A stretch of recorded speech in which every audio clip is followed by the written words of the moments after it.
Olá, seja muito bem-vindo ao meu canal. Meu nome é Rafael Guanabara e se você caiu aqui nesse canal de paraquedas, eu vou pedir para que, se você não é inscrito ainda aqui no canal, se inscreve aqui embaixo. Toda semana eu tenho conteúdo novo, conteúdo bem interessante aqui direto de Israel. Hoje, aqui em Israel, é um dia muito importante, porque hoje é Yom HaShoah. O que é Yom HaShoah? Basicamente, Yom HaShoah é o dia da lembrança das vítimas do Holocausto, da Shoah. Eu não vou explicar muito a fundo, porque o vídeo de hoje é exatamente sobre isso. Hoje eu vou trazer aqui no canal o meu amigo Davi. O Davi, ele é filho de sobreviventes do Holocausto. O Davi, ele é um terapeuta que vive aqui em Israel há mais de 40 anos. E o Davi também foi soldado na guerra de Yom Kippur, aqui de Israel. O Davi, ele também é guia cadastrado do Yad Vashem, do Museu do Holocausto, que também tem um vídeo aqui no canal. Eu vou deixar tanto aqui em cima no card, quanto aqui embaixo, na descrição do vídeo. O Davi me convidou para um tour guiado. É uma visita bem difícil de fazer, é uma visita muito forte. São imagens muito fortes e histórias muito fortes, que o Davi conhece bastante histórias da época da Shoah, e hoje ele vai trazer aqui, além da explicação da Shoah, ele vai trazer um pouco de mais algumas histórias dessa época sombria da humanidade. O vídeo de hoje, ele está sendo oferecido, e ele só foi possível graças a dois parceiros nossos. O primeiro, Rita News, muito obrigado. Os canais da Rita estão todos aqui embaixo na descrição do vídeo também. A Rita, ela faz um trabalho excepcional aqui em Israel de informar principalmente os novos Olim, os novos imigrantes que chegaram em Israel, não têm ainda domínio do idioma. Então todas as notícias relacionadas à política, à segurança, notícias como que a gente está passando agora, essa pandemia, a Rita traduz tudo e faz um resumão no Rita News Online.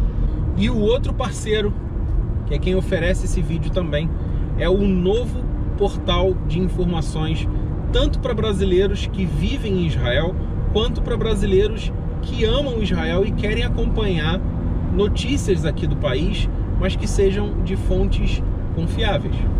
Então, está inaugurando agora um novo portal chamado 100% Israel, que também só foi possível esse vídeo graças a esses dois parceiros.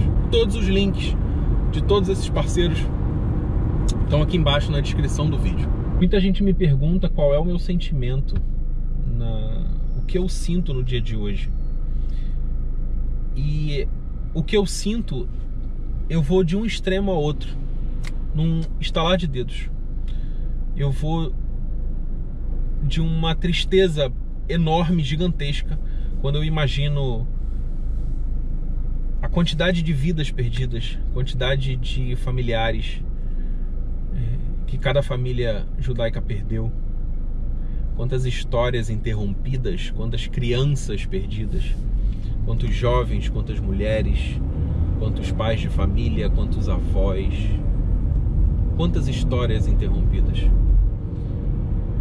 E isso eu sinto muita tristeza. Mas ao mesmo tempo, vendo a reação do povo judeu no dia de hoje, em todo o país, me traz, além de muita alegria, me traz muita força. Me traz muito orgulho. Orgulho de fazer parte desse povo. Orgulho de poder estar aqui em Israel presenciando uma reação tão pura, tão genuína quanto essa reação de hoje, de Yom HaShoah. Se você não viu ainda o que acontece no dia de hoje aqui em Israel, quem me segue nas redes sociais já viu, que eu já publiquei, eu já compartilhei um pedaço do vídeo do ano passado, do que acontece aqui às 10 horas da manhã.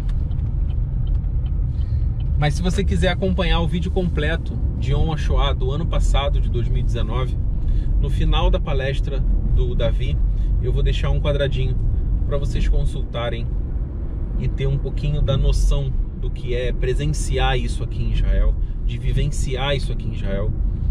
E vocês vão concordar comigo que o orgulho é gigantesco. Então, o meu sentimento no dia de hoje é exatamente esse. São os dois opostos num piscar de olhos. Aproveitem a palestra do Davi, compartilhem esse vídeo, se inscreva no canal se você não é inscrito. Bom vídeo para você. Oi pessoal, meu nome é Davi Wolf, eu sou assistente social, psicoterapeuta, atendo uma clínica em Ra'anana e sou também um guia autorizado de Yad Vashem, Museu do Holocausto, Museu da Shoah. Hoje à noite começa Yom HaShoah, é uma oportunidade de contar para vocês um pouquinho sobre a Shoah. Vamos começar com isso, por que Yom HaShoah e por que Holocausto? A palavra holocausto é frequentemente usada, mas é uma palavra que eu não gosto e tem muita gente que não gosta, porque holocausto significa um sacrifício para os deuses, um animal foi sacrificado e foi queimado no altar. Os judeus não foram sacrificados, os judeus foram simplesmente assassinados. Então a gente prefere a palavra Shoah, Yom HaShoah, que quer dizer uma coisa terrível, uma coisa horrível que aconteceu com o povo judeu. Eu começo pensando que praticamente todos vocês têm uma ideia do que é o Yom HaShoah. Vocês sabem, quase todo mundo sabe que existiu a Shoah durante a Segunda Guerra Mundial, que foi o extermínio, o assassinato de 1000 formas diferentes de 6 milhões de judeus na Europa pelos alemães nazistas e seus associados, seus assistentes, seus ajudantes, dentre eles 1,5 milhão de crianças. Todo mundo também quase sabe, ouviu falar das câmaras de gás, que judeus foram levados para o gás, foram matados através de gás em câmaras de gás. A principal delas, a maior delas, foi no campo de concentração Auschwitz. Então, eu começo pensando que vocês sabem isso. Eu vou contar coisas menos uma aula, uma história sobre a Shoah, e mais alguns assuntos, pontos de interesse que eu acho interessante contar sobre a Shoah. O Museu de Yad Vashem em Jerusalém, ele começa com um filme mostrando sobre a época antes da guerra na Europa, que se chama O Mundo que Foi, Haolam Shehaya, para mostrar o que era antes da guerra. Isso é um ponto que eu acho muito interessante e muito importante. Muita gente tem a tendência, quando falando da Shoah, de falar como morreram, aonde morreram, quantos morreram, em que lugar, onde foram enterrados ou não enterrados, ou foram cremados. E é muito importante falar que a história da Shoah, a importância de lembrar a Shoah, não é só lembrar como as pessoas morreram. Quando a gente vai para um enterro, a gente fala da pessoa que morreu, a gente fala de como ele viveu. Não fala de como ele morreu, qual doença que ele teve, qual remédio ele tomou ou não tomou. Qual é a vida que foi embora. Por isso é muito importante, quando falamos da Shoah, de falar das vidas que foram embora, da sociedade que sumiu, das comunidades inteiras que sumiram, do mundo judeu, de uma cultura judia que deixou de existir, que foi exterminada.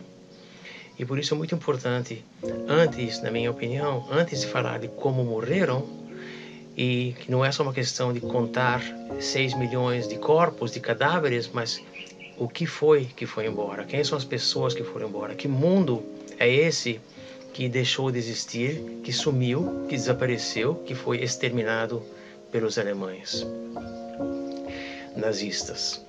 Uma coisa que eu quero começar a dizer, uma introdução, é o fato que a Shoah foi um episódio único na história do mundo. É a única vez na história do mundo em que um país, criou matadouros industriais para matar pessoas. Da mesma forma que o matadouro, a gente traz uma vaca e a gente mata a vaca e usa tudo que é possível usar na vaca. Claro que a gente usa carne para comer, mas também usa a pele, também usa o couro, também usa os chifres, também usa os pés. Tudo que é possível aproveitar é aproveitado. Os nazistas fizeram o mesmo com pessoas, com o povo judeu. Eles pegaram os judeus e tentaram pegar tudo que é possível de aproveitar.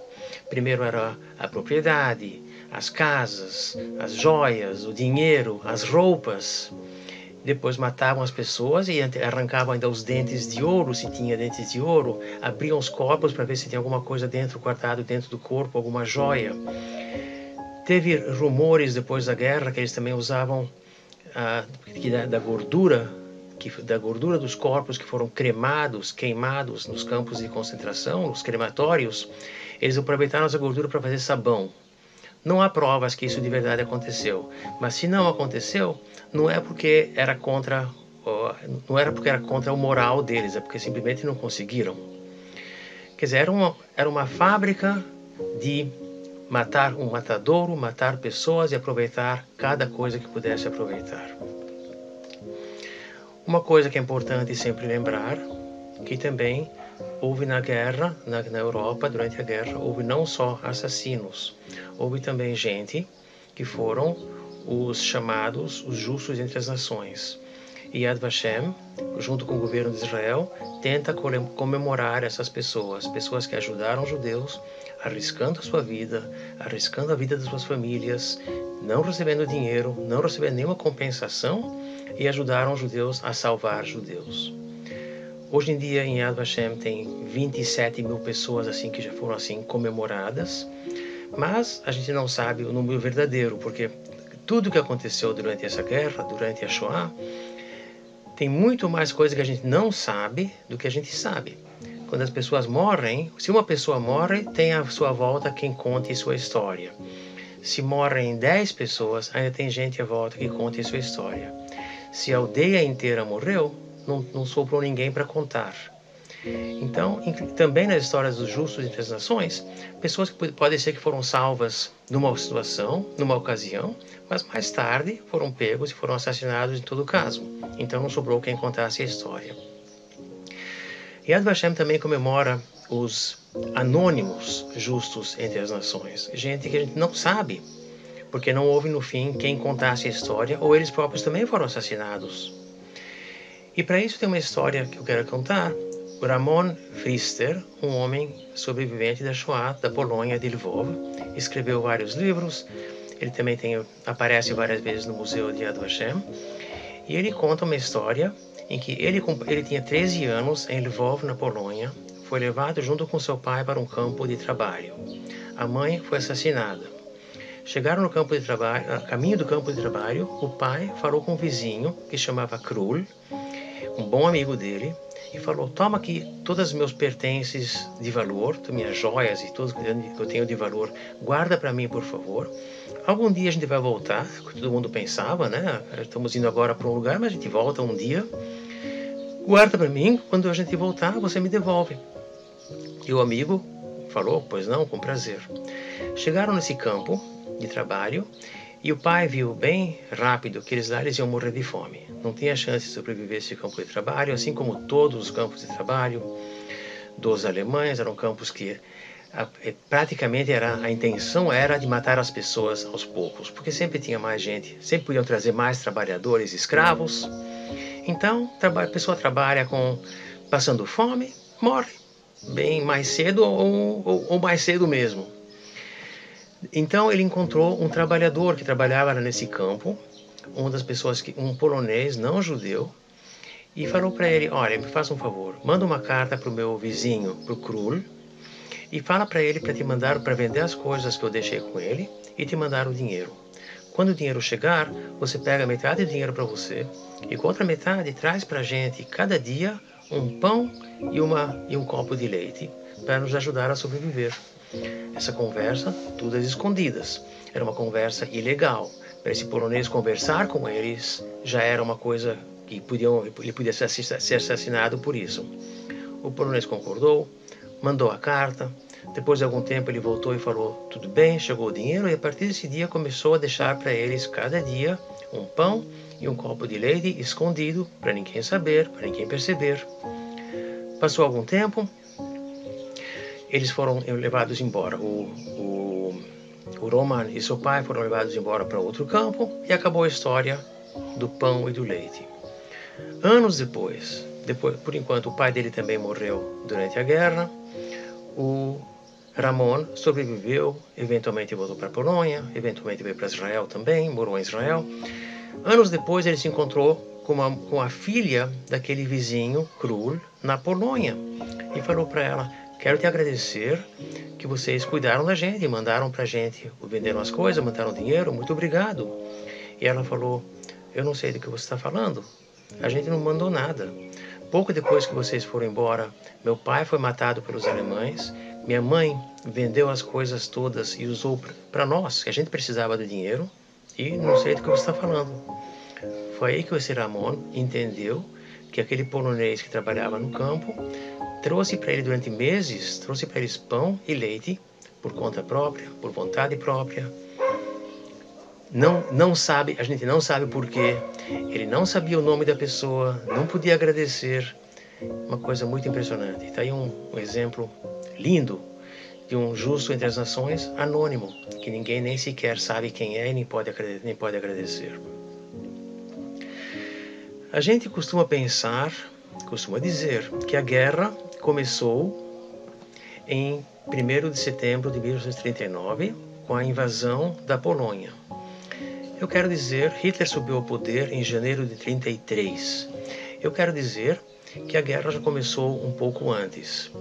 Desde que o Hitler subiu ao poder, começou na Alemanha a grande discriminação contra os judeus, foram despedidos, foram presos, foram proibidos de ir para a escola, proibidos de ter propriedade, tiraram a cidadania alemã, não podiam mais casar com alemães, muita discriminação. Mas ainda não era massacre, não era extermínio. Os judeus, como eles queriam, a essas alturas, os alemães queriam que os judeus fossem embora. E muitos conseguiram ir embora. Em 1933, tinha 500 mil de judeus na Alemanha.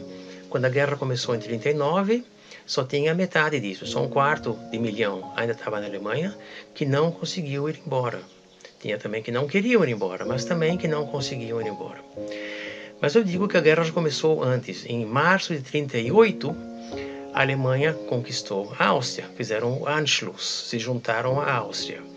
Em setembro de 1938, teve o famoso Acordo de Munique, na qual o Chamberlain e a França, Inglaterra e França, entregaram Sudetenland, parte da Tchecoslováquia, para o Hitler.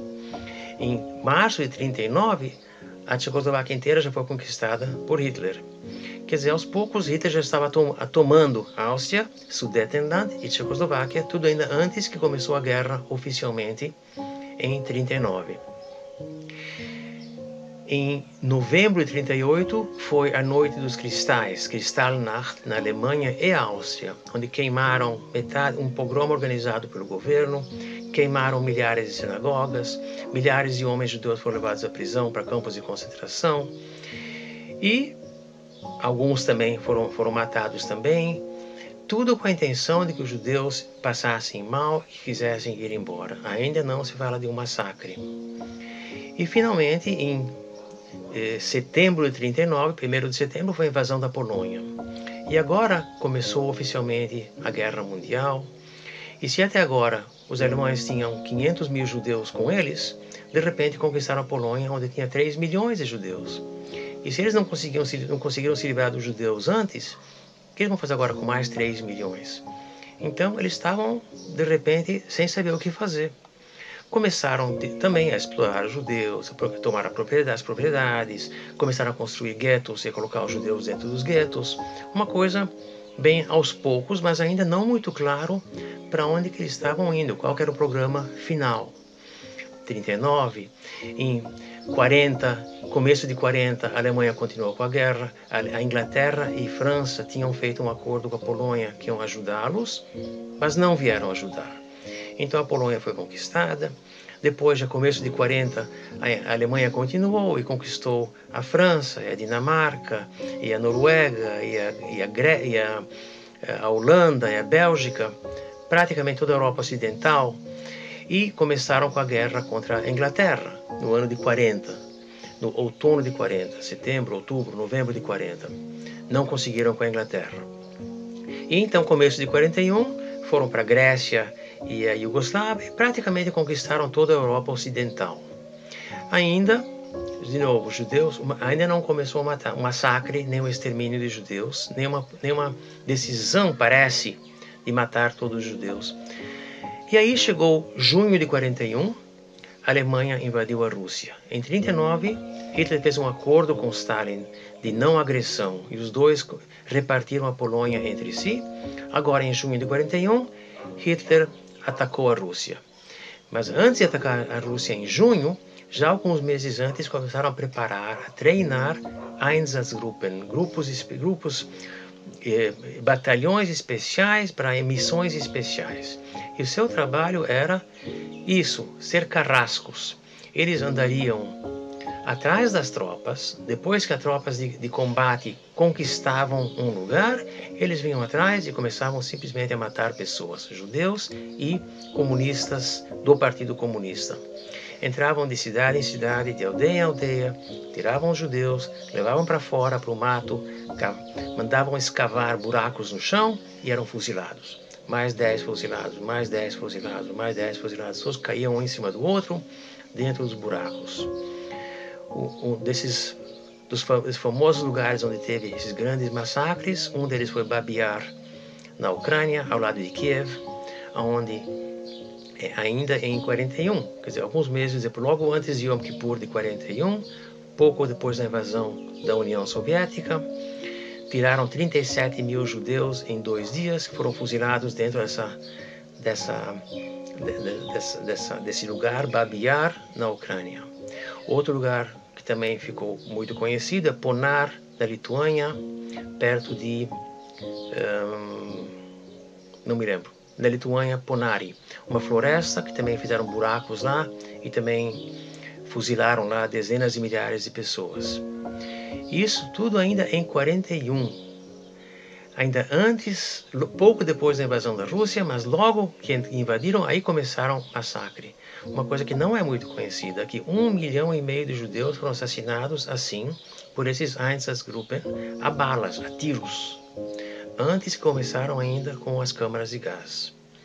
Até que em janeiro de 42, teve uma conferência em Wannsee, perto de Berlim, e lá concordaram, fizeram todos os planos, como vão começar agora a trabalhar com câmaras de gás e a deportar judeus para as câmaras de gás. E aí começaram aos poucos, no ano de 42, foi o ano em que construíram vários campos com câmaras de gás, campos de extermínio, tipo Treblinka. Não era campo de trabalho, pessoas iam para lá, saíam do trem, iam direto para a câmara de gás, um corpo era queimado e vinha próximo do trem, e assim por diante. Agora, por que os alemães mudaram o sistema? Por que eles pararam de usar o sistema dos Einsatzgruppen e passaram para câmaras de gás? Tem vários motivos. Um motivo era porque eles resolveram que é mais eficiente trazer as vítimas para as câmaras de gás do que trazer os soldados para as vítimas. Acharam que era mais interessante assim. Outro motivo é porque as pessoas, os assassinos, os carrascos, tanto alemães como gente local, de milícias locais de Lituânia, de Ucrânia, que também ajudavam, não estavam gostando desse trabalho, eles sofriam demais, eles precisavam beber muito para conseguir ficar matando gente o dia inteiro. Eles de repente tinham problemas, não sei se eram problemas morais, mas tinham problemas de não conseguir, simplesmente tinham nojo demais de ficar fazendo esse trabalho por dias inteiros, dia após dia após dia. Então tinha muito álcool, muita bebida, tinham que pagar bastante. Então acharam que essa forma aqui não estava dando certo para os assassinos. Os assassinos não estavam aproveitando, não estavam se divertindo, não estavam gostando. Então eu tinha que encontrar um modo mais eficiente. O modo mais eficiente era mandar as pessoas embora. Aí ninguém ninguém era diretamente responsável pela morte. Uma pessoa chamava os judeus, empurrava eles para o trem. Outra pessoa guiava o trem. Outra pessoa tirava eles do trem. Outra pessoa os mandava tirar a roupa. Outra pessoa empurrava até a câmara de gás. E, finalmente, lá em algum lugar lá longe, uma pessoa punha o gás dentro da câmara de gás. E, de novo, outras pessoas aqui tiravam os corpos para queimar. Mas não era... a maioria dos que faziam trabalho já dentro dos campos, dentro das câmaras de gás, eram outros judeus, prisioneiros, que eram forçados a fazer esse trabalho. Para os carrascos, era um trabalho mais fácil. E essa provavelmente foi um dos motivos fortes porque eles mudaram de sistema. Em vez de matar a tiros, começaram a matar em campos de concentração. No campos de concentração, tinha campos de trabalho. Auschwitz, por exemplo, é bem lembrado porque à volta de Auschwitz tinha 40 campos de trabalho. Treblinka era um campo de extermínio. Ninguém trabalhava lá, fora aqueles que trabalhavam na câmara de gás. Mas fora isso, todo mundo que vinha lá era direto para a morte. Auschwitz tinha seleção, escolhiam quem ia direto para a morte, para a câmara de gás, e quem ficava para trabalhar. Tinha centenas de milhares de trabalhadores em Auschwitz, a cada momento e também com o passar dos anos, porque pessoas que vinham, trabalhavam um tempo, até que morriam por fome e por cansaço, ou eram matados, ou sempre tinham seleções novas, selecionavam quem ainda parece capaz de trabalhar, quem não ia para a câmara de gás. Ao chegar em Auschwitz, tinha a seleção, tinha aqueles que iam direto para a câmara de gás, e tinha os poucos que achavam que ainda são capazes de trabalhar, e esses ficavam para trabalhar. Auschwitz, por isso, ficou mais conhecido no mundo de hoje, porque tem mais sobreviventes. E tem mais sobreviventes porque lá pessoas ficavam para trabalhar. Em Treblinka, que ninguém ficava para trabalhar, o número de sobreviventes é mínimo. No fim da guerra, teve marchas de morte. Os alemães resolveram que pessoas que ainda estavam vivos, que ainda podiam trabalhar nos campos de concentração, vamos levar eles do campo de trabalho, levar eles para o campo de trabalho mais para trás, na Alemanha, ou mais perto da Alemanha. Então fizeram marchas de morte no ano 45. A partir de janeiro tinha muitas marchas de morte do leste da Polônia em direção à Alemanha. E a maioria das pessoas que andavam no inverno com fome, semanas a fio ou meses a fio andando, a maioria morriam no caminho ou eram fuzilados no caminho pelos alemães. Roman Pfister, que eu já comentei antes, conta uma história num livro seu, que ele fez parte de uma dessas marchas da morte. Levavam parte do caminho foi a pé, parte do caminho foi com trem, e depois chegavam para um lugar, resolviam, não é aqui, vamos para outro lugar, e depois vamos para outro lugar. Chegaram um grupo de umas 1000 pessoas para um campo de trabalho na Alemanha, e o comandante alemão que levou eles para lá bateu na porta, falou: trouxe aqui para você tantos e tantos prisioneiros para você, mandaram entregar aqui. O comandante do campo falou: não tenho lugar, leva eles embora. Falou: mas para onde que eu vou levar embora? Acabei de chegar agora, milhares de quilômetros, andamos, viajamos, trabalhamos, não tem o que fazer. Então o comandante do campo falou: eu não posso aceitar eles aqui porque não tenho lugar, se você quiser pode fuzilar eles aqui fora, mas não me deixa aqui esse lixo todo. Você tem que se encarregar de liberar os corpos. Então ele falou: não posso fazer isso, porque você não pega eles para dentro, aí leva direto para a câmara de gás. Então o comandante do lugar falou: acabou o gás, não tenho mais gás para poder matar eles, então você se vire. E os dois, o que me impressionou dessa história no livro é a indiferença. A guerra está terminada, a guerra está acabada, estamos em 45, os alemães estão fugindo para trás, todos eles sabem que a guerra já está perdida, e estão preocupados como se livrar desse lixo de uns 1000 prisioneiros judeus. E a pergunta é: o que é melhor, fuzilar fora, fuzilar dentro? Cada uma joga para o outro, você faz o que você quiser, eu não quero eles comigo. Na Buchenwald, foi um dos campos na Alemanha que foi liberado em 45 pelos americanos.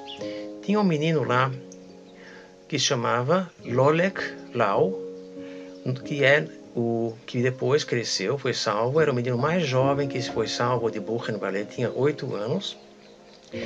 Ele eventualmente veio para Israel, cresceu e ficou o rabino Israel Lau, que foi um tempo em Israel, foi rabino-chefe de Israel. Hoje ele é o chefe da diretoria de Yad Vashem. Um soldado americano chegou para ele e falou: "Que idade você tem, menino?" Então ele falou: "Que diferença faz? Sou mais velho do que você." Então o soldado não entendeu. "Por que você é mais velho do que eu?" Falou: "Você ainda sabe rir, ainda sabe chorar. Eu já não sei rir e também já nem sei mais chorar." 60 anos depois, esse Rav Israel Lau escreveu um livro sobre experiências dele na guerra. O livro em hebraico chama Al Tishlach Yadcha El Anar. Ele conta sobre as experiências dele durante a guerra. E eu vi um vídeo dele recentemente em que ele conta que uma história de um rapaz, um soldado israelense de quase 21 anos, foi ferido numa das guerras aqui em Israel. E ele teve que passar por várias operações. Ele já passou por 6 operações e agora os médicos diziam: "Você tem que passar por uma 7ª operação."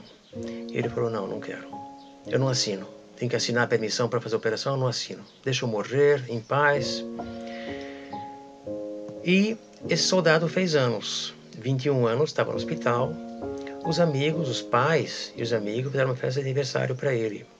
E ele ficou pensando para si mesmo: "Festa de aniversário? Tô morrendo, para que festa de aniversário?" Trouxeram balões, cantaram para ele, trouxeram presentes. No fim da festa, todo mundo foi embora. Ele de repente sentiu uma coisa dura na cama, um livro. Era o livro do Rabino Lau. Ele não conseguia dormir mesmo, estava com dores, começou a ler o livro, não largou o livro. A noite inteira ele leu, até de manhã. De manhã ele acabou o livro, mandou chamar a mãe dele e falou: "Eu quero assinar." E ele escreve isso numa carta para o Rav Lau, para o Rabino Lau. Ele escreveu essa carta para ele dizendo, contando essa história toda. Ele falou: "Se o Rabino Lau conseguiu passar por tudo que passou e sobreviveu e chegou e conseguiu chegar a ser, conseguiu continuar a viver e chegar a ser o que ele é, que direito tenho eu de fazer isso para minha mãe?" Então chamou a mãe, assinou, fez a operação e ficou bem. E aqui eu chego ao assunto do trauma das pessoas que tinham que voltar de lá. Tanto as pessoas que voltaram de lá, como pessoas que passaram pela guerra de outras formas. Meus pais, por exemplo, estavam na Polônia casados com uma nenê de 1 ano, quando a guerra começou. Estavam em Cracóvia. Fugiram para a direção dos russos, para leste. Os russos levaram eles para a Sibéria. Passaram 1 ano e pouco na Sibéria e o resto do tempo na União Soviética. Graças a isso que eles foram levados embora para a Sibéria, eles sobreviveram, porque o resto dos parentes que ficaram na parte russa da Polônia, que caiu nas mãos dos alemães em 41. Os alemães invadiram a União Soviética, conquistaram o resto da Polônia e todos que ficaram lá, praticamente, foram assassinados. De 3 milhões e 300 mil judeus que existiam na Polônia antes da guerra, sobraram talvez 300 mil, dos quais 200 mil são aqueles que estavam na União Soviética, que não estavam debaixo dos alemães. Dos que estavam debaixo dos alemães, talvez sobreviveram 100 mil, escondidos, com papéis falsos, passavam por não-judeus. E para quem voltou, então, por exemplo, meus pais, por exemplo, minha mãe, que perdeu todos os seus 8 irmãos e seus pais e sobrinhos e tios e primos e tudo, toda a família, ela foi a única sobrevivente. Para pessoas assim, e com certeza para pessoas que passaram pelos campos de concentração e campos de trabalho dos alemães, voltar e estar sozinho era uma sensação horrível, obviamente super traumática. Como que você volta a viver? Como que você sobreviveu no físico, mas teu coração está morto? Como que você volta a sentir-se vivo? Como você volta a querer viver? Em Israel se fala bastante sobre a 2ª e 3ª geração. Pessoas que são 2ª geração da Shoah. ou terceira geração da Shoah. Primeira geração são aqueles que passaram, que estavam na Shoah. Segunda geração são seus filhos. Como que as pessoas que vieram tão traumatizados da Shoah, da guerra, como que eles conseguiam depois, pessoas que o coração deles estava morto, como que eles conseguiam depois criar filhos? E essa segunda geração e mesmo terceira geração são pessoas que ficaram muito marcadas pelos traumas dos pais. Eu vi uma vez uma palestra no Yom HaShoah também, palestra de um homem aqui em Israel, que era filho de pais que passaram pela Shoah. Ele contou que o pai acordava cada noite aos berros, com pesadelos. Ele cresceu numa casa muito triste, acho que ele era filho único, uma casa muito triste, e não se ria, mal se falava. Uma vez, quando ele tinha uns 10 anos, um amigo, um vizinho, convidou ele para assistir um jogo de futebol aqui em Israel. Ele foi no jogo, ele contou que ele ficou em choque. Pessoas rindo, pessoas gritando, pessoas vivas. Ele ficou em choque, ele nunca tinha visto uma coisa assim antes. E a partir desse momento, ele conta, ele tentava ir a cada jogo de futebol, sempre que ele podia, não para assistir o jogo, mas para ver a audiência, para ver as pessoas, para ver pessoas cheias de vida, de gritos, de alegria, de emoção. Quando os sobreviventes chegaram para Israel depois da guerra, eles no começo mantinham segredo, mantinham silêncio. Talvez tentaram contar e tinha um problema, que as pessoas aqui não acreditavam no que eles passaram. Os próprios alemães, os próprios nazistas diziam para as pessoas nos campos de concentração: se você sair daqui vivo, você pode contar para quem você quiser, ninguém vai acreditar mesmo. E eles tinham razão. Os sobreviventes vinham e contavam e ninguém queria acreditar. Ou ainda olhavam para eles com desdém, olhavam para eles para baixo, dizendo: como que vocês se permitiram ser matados? Como que vocês deixaram que matassem vocês? E uma coisa muito importante que aconteceu em Israel, que facilitou a vida para os sobreviventes, foi o processo de Eichmann, em 61, quer dizer, 16 anos depois da Shoah. Israel conseguiu capturar o Eichmann da Argentina, trouxeram ele para cá e teve um processo público. Na época não tinha televisão ainda, mas estava no rádio, pessoas podiam vir assistir, e estava no rádio o tempo todo. E foi a primeira vez que pessoas puderam contar suas histórias, contar o que lhes aconteceu. E tinha gente escutando. Tinha outros judeus aqui em Israel que estavam escutando e querendo ouvir as histórias. E acho que é isso. Eu vou parar por aqui. Claro que pode-se falar sobre a Shoah sem fim de histórias, mas eu vou parar por aqui. O que eu queria contar, principalmente, é um pouco das histórias, um pouco dos traumas, um pouco de como as coisas aconteceram, que foi uma coisa gradual, que não é desde o primeiro dia que foi o extermínio. O extermínio começou na Rússia e eventualmente voltou para a Polônia. E a Alemanha também não é lá que começou o extermínio, lá que começou os nazistas, lá começou o antissemitismo, mas não foi lá que começou o extermínio. Uma das coisas muito importantes de Yad Vashem, um dos seus projetos, é lembrar os nomes. De novo, voltando à coisa que eu falei no começo, não é pensar só em 6 milhões de cadáveres ou de corpos empilhados um em cima do outro, mas sim dar nomes às pessoas. Quem foram as pessoas, como eles viveram antes. E Yad Vashem tem um projeto muito grande, já de muitas décadas, de escrever folhas de testemunho em memória a cada pessoa que alguém sabe que passou pela Shoah, que foi assassinado, lembrar o seu nome. Uma folha por pessoa. E assim Yad Vashem vai colecionando nomes, e hoje já tem 4.700.000 nomes guardados em Yad Vashem. Vou parar por aqui. Muito obrigado e até logo.